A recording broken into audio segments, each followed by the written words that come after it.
On Thursday, September the 9th, the National Executive Committee of the People's Democratic Party will meet to decide on the zoning of national offices ahead of its convention, slated for October 30th and 31st.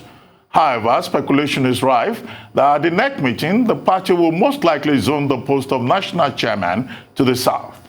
Should it do so, the PDP will have no choice than to pick its presidential candidate for the 2023 general election from the northern part of the country. But by jettisoning the principle of rotational presidency, the PDP stands the risk of alienating its southern base, which could cost it many states that have traditionally been a stronghold. To discuss the path to 2023 for the PDP as well as other issues in the polity, we are now being joined from Abuja by Dr. Okwesilieze Nwodo, former national chairman of the PDP and former governor of Enugu State. Good morning, Dr. Nwodo, and thank you for joining us on the morning show. Thank you. I'm very happy to be here with you this morning. Yes, thank you for joining us. Thank you, viewers. Well, quickly, let's start with the crisis in the PDP. What do you think of that crisis? And as one of the leaders of that party, how do you think that the PDP can be transformed to position itself properly as an opposition party? And part of the issue is, what I said in the introduction, this observation that the PDP is putting itself in a place where it will jettison the idea of rotational presidency and therefore choose a chairman from the south and a presidential candidate from the north. If that were to happen, will it be in the best interest of the party? And indeed, is that what is in the offing? Thank you, Ruben. The crisis in PDP, I can tell you, we have almost put it behind us because the leadership of the party, the Board of Trustees, the Governors Forum, the National Assembly Forum, the stakeholders of the party met and took decisions that put the interests of the party over and above all other interests. And in doing so, we decided to have an early convention in October, 30th and 31st. This has been approved by the National Executive Committee of the party, which is the highest decision-making body of the party, apart from the National Convention. So we have generally put the crisis behind us. Going forward, yes, on September 9th, we're going to have another NEC meeting. And at that NEC meeting, we're going to set up a committee that will look at zoning and also not only zoning of the party positions, but maybe also, as you also mentioned, the executive positions. Now, I'm going to disagree with you on what you think is going to happen because you're already concluding that the committee has been formed, they have presented their report, and the report has been accepted that zoning will go, of the chairman will go to the south. No, as we speak now, various interest groups in the party are making their views known. I will give you all these various shades of views. Well, there is a group that would like us to repeat the zoning of 2019, in which we had a southern chairman and the presidential candidacy was zoned to the north, and all our candidates who contested came from the north. That is one view. There's also another view that says the southern governors, irrespective of party, PDP or APC, believe that there is a consensus in the country that presidency should rotate between north and south. And the incumbent president comes from northern Nigeria. And therefore, the next president should come from southern Nigeria. The governors articulated this and put it out there to guide the two political parties in their zoning. We also are aware of the agitation from the southeast. And that agitation is built on fairness, justice, equity, and history. And I think that they have a very strong and persuasive argument to have the presidency zoned to the southeast. And I tell you how powerful that persuasion is. Today is Monday.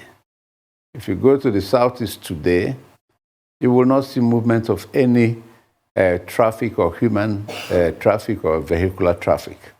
The whole place is shut down. And this is the sentiment that is dominant in that region as we speak. And they are also making this passionate appeal to be allowed to reunite Nigeria, to bring back justice, peace, equity in our country. And that feeling is very strong.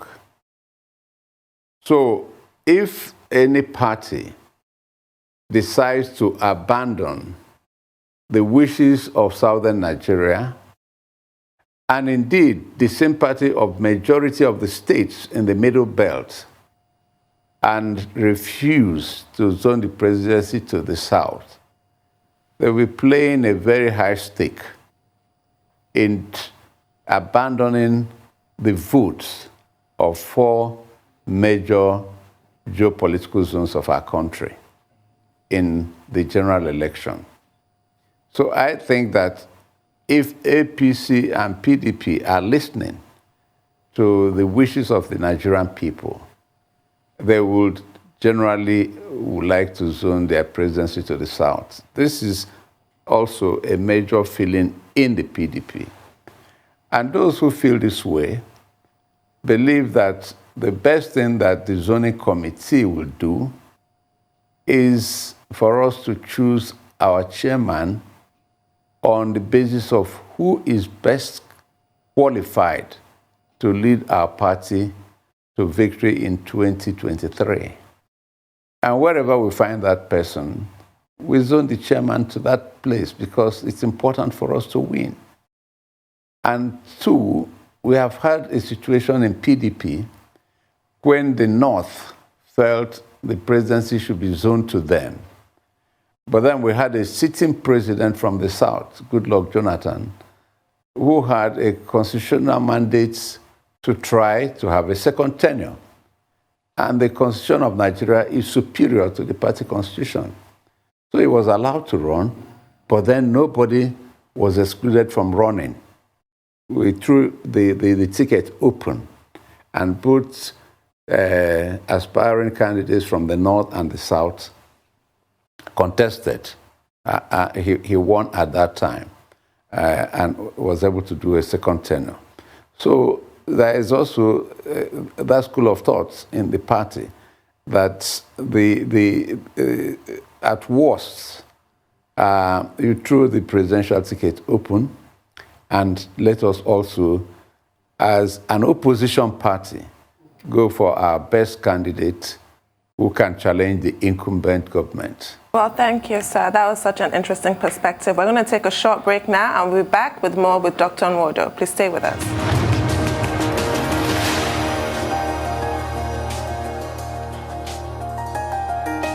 Welcome back to the morning show here on Arise News. We're still with Dr. Nwodo, former national chairman of the PDP and former governor of Enugu State. So before we went on the break, you gave us such an interesting contextualization of the issues. But I have to ask, it's phrased in today's This Day newspaper that PDP, if they decide to go with a northern candidate, may lose southern support. But generally in people's minds, the phrasing is slightly more concrete, that PDP will be snatching defeat from the jaws of victory and just missing the opportunity, definitely, if PDP decides to go with a northern candidate. What do you make of that general perception that PDP is expected to come to the sort of rescue of the people and find a competent Southern candidate. Failure to do so will cost them the presidency in 2023. What do you make of that?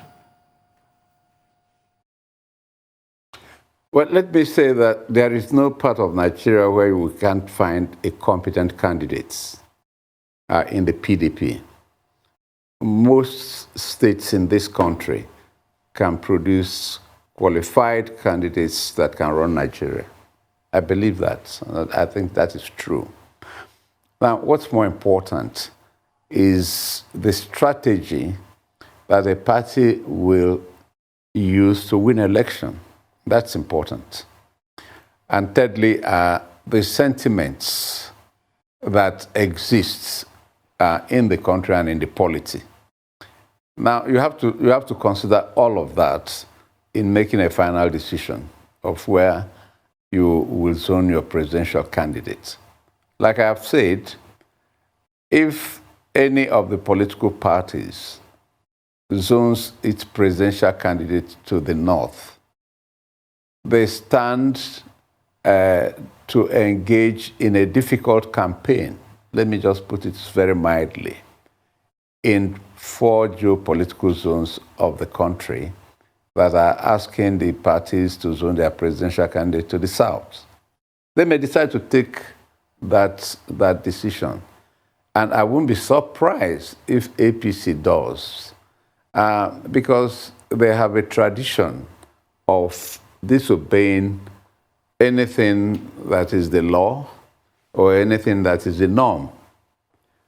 In recent times, we have seen them disobey court judgments not to hold local government congress, Supreme Court decision advising them on the leadership of their caretaker committee, and the most worrisome was the stand they took on transmission of election results.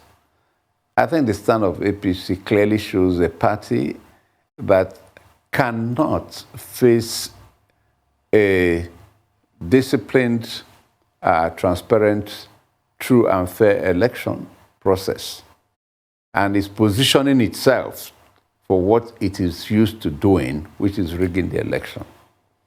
Having said so, if they continue in their impunity and decide that after 8 years of a northern president, they will continue with another 8 years of a northern president, well, they will put PDP, which is an opposition party, in a very difficult position, in which they believe that the votes they can harvest from the north will drown the votes that will come from southern Nigeria and most of the middle belt. And they will go ahead and continue to perpetuate leadership in the north. If they do so, that may persuade PDP to say, okay, let us also go to the north for a candidate. And then when we go there, we divide the votes in the north, and then we come to southern Nigeria and see what we can get. That may be a reaction of PDP to what the party in government is doing, because the opposition party must be seen as the underdog in election in third world countries. And in a country like Nigeria, where already we are seeing the government in power preparing to make sure that they rig the election. So you have to confront them in their own arena in order to beat them. But having said so, I think that we have come to a point where it is good that we listen to the people, we listen to the voice of the people. We cannot continue to run our country not ignoring what our people want, and at the same time expecting the country to be united and to be progressive. If you jettison the transmission of election results, you continue to perpetuate the leadership of the country from one part of the country. And then you expect acquiescence from people who say, no, this is not right. I think you are just making governance difficult. Therefore, I think that we need to listen to the voices of our people in taking strategic decisions of this nature in order to carry our people along and reunite the country, which unfortunately has not been so badly disunited as we have it at this time.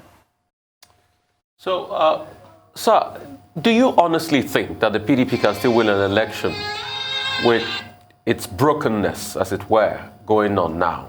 A lot of people argue that your party is in a disarray.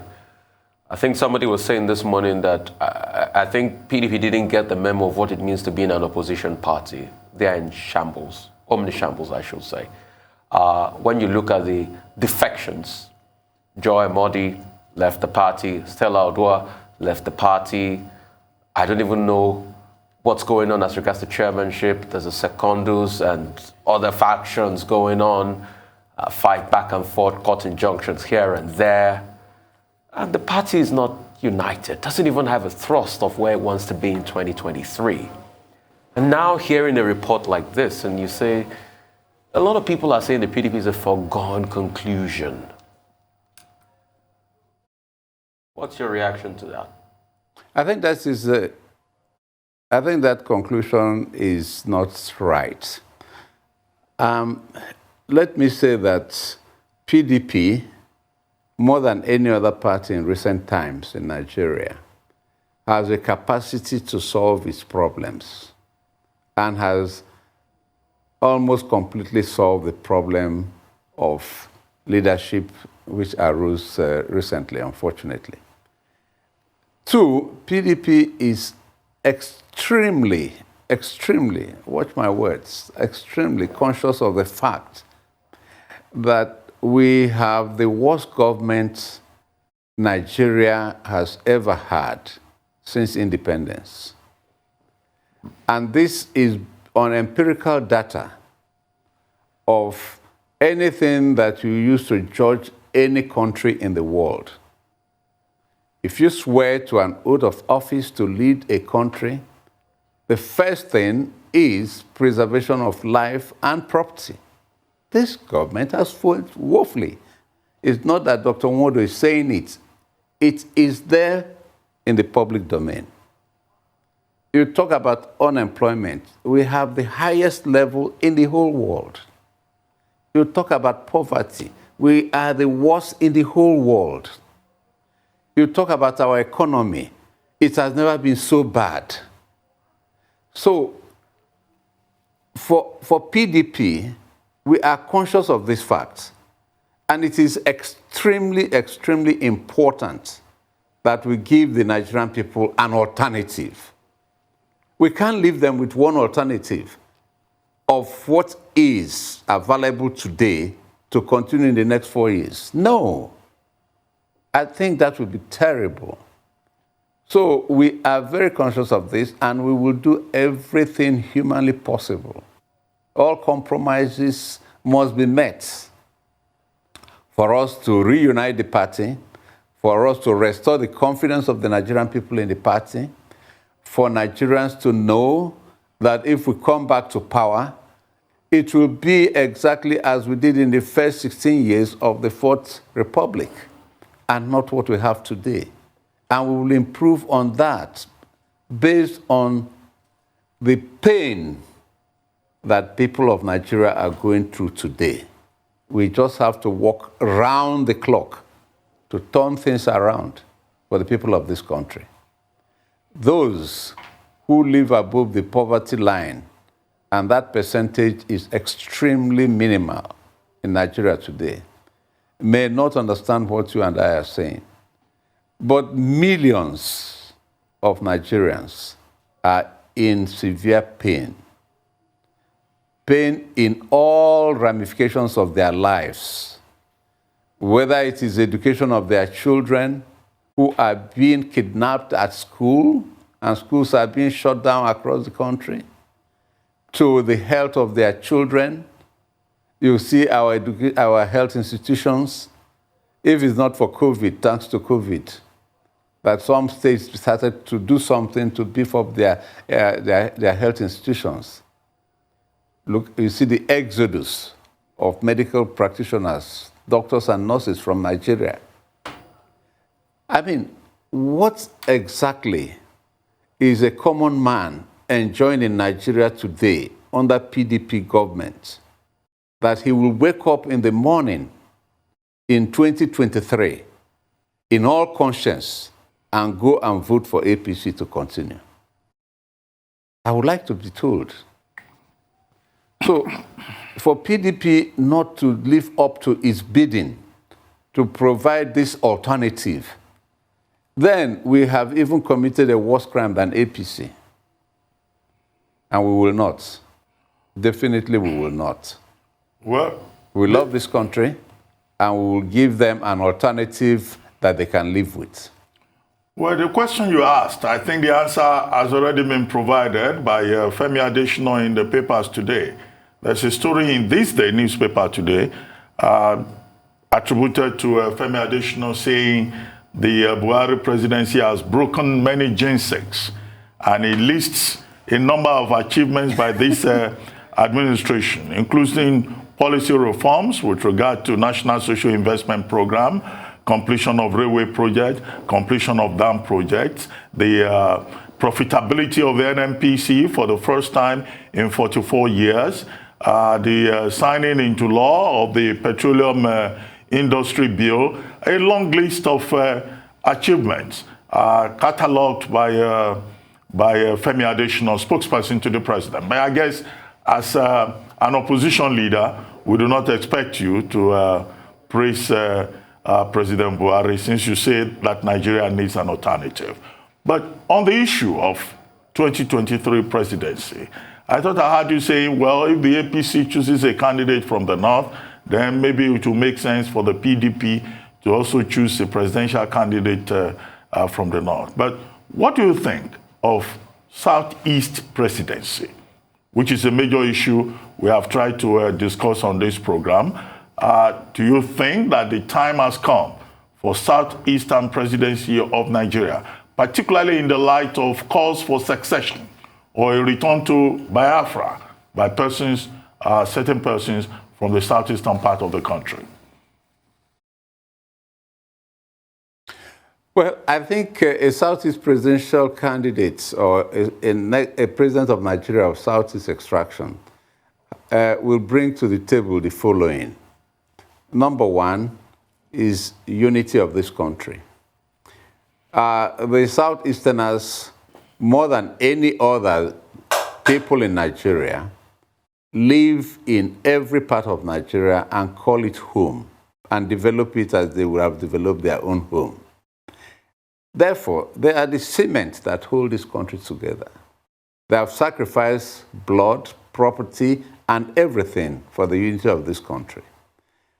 A Southeast president will definitely unite Nigeria, because anything he does to marginalize any part of Nigeria, he is putting the lives of his people on the line, because his people are the second largest population after an indigenous population in any part of Nigeria. So the onus falls on him to be fair and just and equitable to all parts of Nigeria. That's one. Number two, the president from Southeast is bringing to the table the economic endowment of the people of the Southeast. These are people who are endowed in entrepreneurship. And I believe that the most critical problem in Nigeria today, apart from insecurity, is the economy. And I expect a Southeast presidential candidate to really work on the economy of this country. The ordinary Southeasterner believes in trading. And in doing that trading, there must be profit. He will run the economy of Nigeria to grow the economy, to make sure that we have profits at the end of the table, and not squandermania, not borrow money and share on the table, and no infrastructure is going on, no education is going on, no health facility is going on, nothing is going on, and we generate all our income and use 91% to service our debts. It's not, I mean, it can't work. No, it will not work under a president of Southeast origin, I can tell you that. Number 3 is, I don't know whether you have associated with people of the Southeast. They are extremely friendly, boisterous, and easygoing. And they are the most detribalized people in Nigeria today. Nigeria is hungry for a detribalized president to reunite all parts of this country. It's important. So I think that the injustice meted to the Southeast through the Civil War up to today, I ask, how long, after 60 years, do you intend to punish the people of the Southeast for a war that they did not start, a war that was visited on them, and then a coup that they did not plan, but it is heaped on them that they did a coup to destabilize Nigeria? Do we have to suffer for 100 years before we are fully integrated into Nigeria? I don't think that is fair. And therefore, all parts of Nigeria today that are agitating for separation, for autonomy, that agitation will end the very day that the #1 agitator is consoled and said to, you are part and parcel of this country. Nobody is discriminating against you. When we solve this puzzle, we will finally end the Civil War, which today, as far as the people of the Southeast are concerned, that war has not ended because they're still suffering persecution for it. So I think that's a trump card. If a president of Southeast comes on board, agitations for the separation of Nigeria will end on that day, without question. So I think that there's so much we can talk about. This is the right time. This is the right place for us to rewrite the history of Nigeria and give it a new lease of life for tomorrow. We cannot continue in injustice. We cannot continue in unfairness and expect at the end of the day a just and equitable society. It's not possible. All parts of the country must be carried along if we want a country that will be united, will be prosperous, and will give an equal opportunity to all its people to manifest their God-given potentials. That is what the country is. And that is when people will beat their chest and say, I'm a Nigerian, and say it with emphasis, and say it with conviction, and say it with belief. We need to rewrite the history of our country. The injustice in our country is crying to high heavens. Indeed, sir. And we must use 2023 to heal the wounds.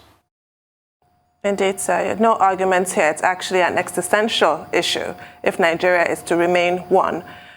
That being said, why is it then that no Southeastern candidate has thrown their hat into the ring thus yet?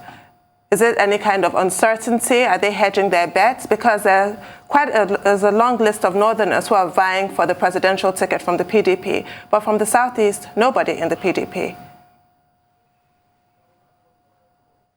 We have aspirants who are going around making consultations. But their biggest handicap is they seem to think that we are talking to a country that is deaf and dumb. We are talking to a country that has lost human touch.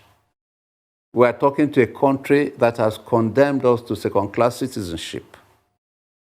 They are looking for that green light, that this may be a possibility. And you see, when you have hit somebody so hard and he's on the ground, well, for him to get up, you must give him a hand to raise him up. Our people feel extremely, extremely pummeled in our country. And that is why people are hesitant. They want to see whether the country has been convinced that they have a strong case, which they do. And if the country shows that sympathy, you will see a plethora of qualified candidates from the Southeast who will show up to lead our country. So is zoning the presidency to the Southeast going to be that green light? Is zoning among the PDP or the APC going to be that green light? And secondly, there's been this raging debate. We say Southeast presidency. Do we mean across the Niger or before the Niger? There's this dichotomy on, if we had to have a Southeast president, when an Asaba man or an Agbo man qualified to be a Southeast president? Or it has to be somebody from Anambra or downwards? Because there's this controversy about who is split down the Niger now and who is an Igbo man. What I can say is that what we're saying for now is that Nigeria is configured into 6 geopolitical zones, okay? And in these 6 geopolitical zones, the Southeast has not had an opportunity to lead the country. I believe a president of Southeast extraction will do justice to Igbos who are not in the Southeast.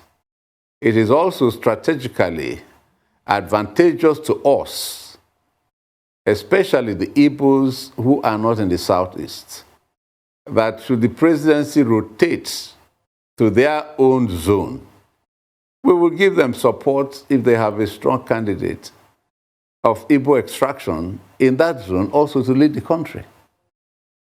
So, heads or tail, we win. But there's no need creating a non-existent region just on the basis of tribe that it's an Igbo from any part of the country. I think we are working on the 6 geopolitical zones, and that is why we are emphasizing Southeast at this time. Well, let me ask you, you referred to agitators earlier on in passing, and on the basis of that, I'd like to ask you, do you believe in the idea of Biafra? If yes, why? If not, what will be your advice to the agitators that you referred to and the federal government of Nigeria? Well, what I advise the federal government of Nigeria is to listen to the message of the agitators. And I can tell you, majority of us in the Southeast believe in one Nigeria.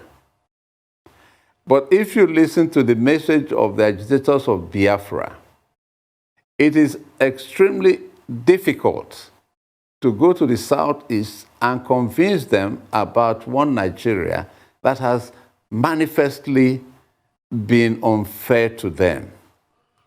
That is the problem the leadership in the Southeast has. Because we know that Nigeria is a bigger market.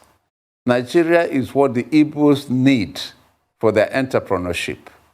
In fact, Nigeria is not enough.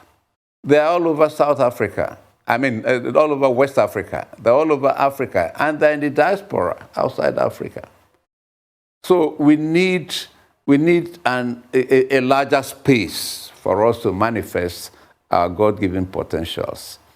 And 2, we have paid our debts in Nigeria. And we cannot live at a time when it is ripe for us to harvest from what we have sown in this country.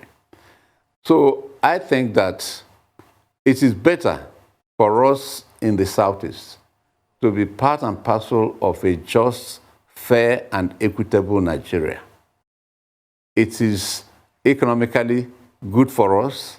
In every way, it is advantageous to us. But going back to convince people who are so traumatized to remain in a nation where they have no future, that is the problem that the leadership in the Southeast has with our people. And that is why when you see young agitators like Nnamdi Kanu, the crowd that follows him when he comes out on the streets, our 5 governors cannot pull that crowd because he's resonating with the people. He's saying what the people are feeling. He is touching where it pains them most. So Nigeria has got to give the leadership in the Southeast an excuse to convince our people that we need a united Federal Republic of Nigeria. You cannot beat a child and ask him not to weep. You can't beat us and ask us not to weep. So it is important that this country at this time stretches its hand of fellowship to the people of the Southeast. And if they do it, every other tribe, every other race, every other religious group in Nigeria will have confidence in a united Nigeria. Well, indeed, it's been done before in 1999, so I fail to see why it can't be done again. However, PDP is no longer the party of the Southeast and the party of the South-South. It's no longer a foregone conclusion. The APC is making inroads into the Southeast and the South-South. How do you as a party plan to counter that? Let me be honest with you. I don't want to derogate any person, but the feeling in the Southeast and the South-South is that politicians who are decamping from other parties to APC are either being wooed with whatever may appeal to them that they promised them. 2, they have skeleton in their cupboard. And as Oshumolo said, once you join APC, your sins are forgiven. So if they want their sins forgiven and their files in EFCC to disappear, they go to APC. These are personal reasons which does not resonate with the wishes and interests of the people of the Southeast or South-South. I bet you, if you give Southeast a presidential candidate, the votes the party, and I'm saying the party now, not PDP, APC, PDP, the votes that they will harvest in the Southeast will be 100% of the voting population of that Southeast. That shows you the hunger of the people for this situation. And now, PDP has been dominant in the Southeast. But I can also tell you that if tomorrow they say they have zoned the presidency to the north, and APC zones the presidency to the Southeast, Southeast will give APC 100% of their votes, in spite of the fact that it hardly exists in the Southeast. So the passion of our people is so strong. I don't know how else I can express it, but it is that strong. The ordinary person in the street will vote his passion on the election day to the extent that one political party or the other is trying to heal their wounds and trying to make them Nigerians without discrimination. So I asked you a question earlier on, and I said, will zoning to the Southeast, for instance, by any of the political party, be that green light you want? And secondly, I want you to comment on what happened recently in Imo State, that a very peaceful state became a killing field. No, say it again. What happened in Imo State? I said what happened recently in Imo State, that a state that was quite peaceful all this while, all of a sudden became a killing field. What's your comment in general as regards that episode in Imo State? Then the first question I did ask, is, will zoning to the southeast be the green light for the candidates from the southeast to start coming out to say they want to vie for presidency? That one I say an emphatic yes. It will be the green light they're waiting for.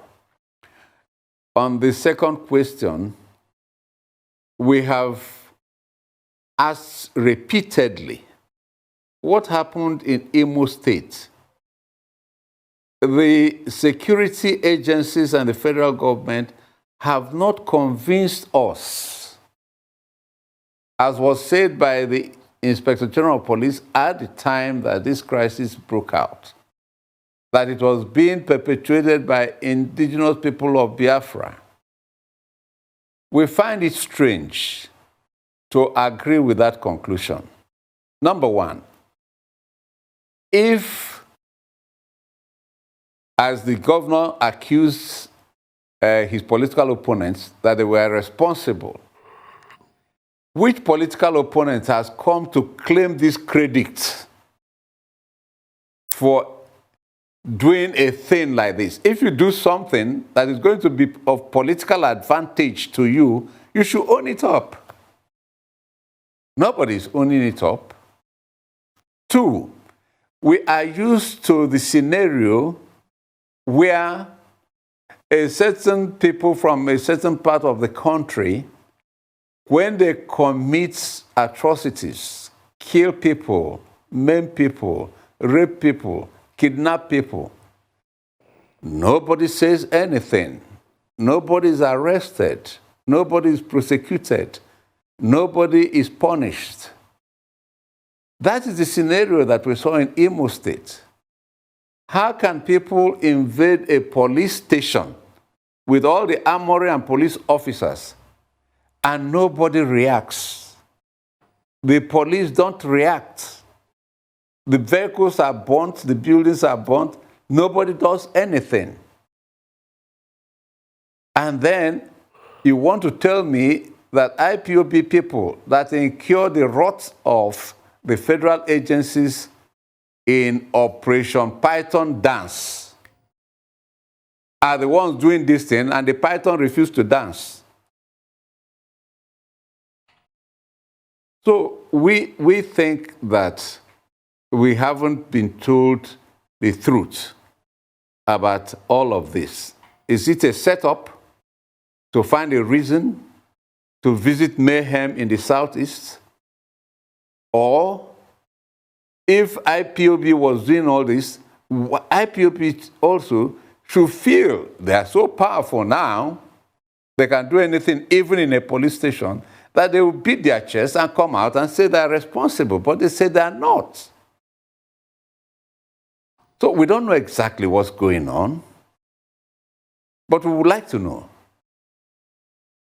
Well, we have just about 3 minutes left on this segment of the program, but there have been speculations in the media that former President Goodluck Ebele Jonathan is considering so many options, including maybe going to the APC ahead of the 2023 election. And I ask you this question as a leader of the party, considering the fact that after the 2015 election, you will recall that the then chairman of the party left, Adamu Muazu, even Chief Anthony Aneni withdrew more or less from the party. And also, before the 2015 election, former President Olusegun Obasanjo, in fact, publicly asked that his party card should be turned. What is the PDP doing to make sure that ahead of the 2023 election is not faced with the embarrassing situation of having a major leader of the party going to the APC or any other political party, or publicly saying he's also retiring from politics and would rather be a statesman? Well, Ruben, if you look at some of the names you have called, they have since regretted their action. Because what we have in place of PDP today, I don't think is anything for anybody to celebrate. Personally, my advice to President Goodluck Jonathan is that no matter how much he's being wooed to join APC, whatever is left of his integrity as a former president of Nigeria will disappear the day he joins APC. That's my personal advice. Because no group of people have been so virulent in destroying him as a person and as a president than APC. So what's he looking for there? Does he think he can reverse the pit into Nigeria has fallen with APC by joining APC? I don't think so. Because if he goes there, he will have to pamper with them in what they are comfortable with. Not to do a radical change from within them. The only person who can give a radical change to what we are facing in Nigeria today in APC is a PDP president, not an APC president, for God's sake. So, President Goodluck is a good friend of mine. I worked very well with him, and I will be extremely disappointed if he falls for this campaign to have him go to APC. I don't know what he will be looking for there. Well, thank you, sir. Thank you very much for joining us.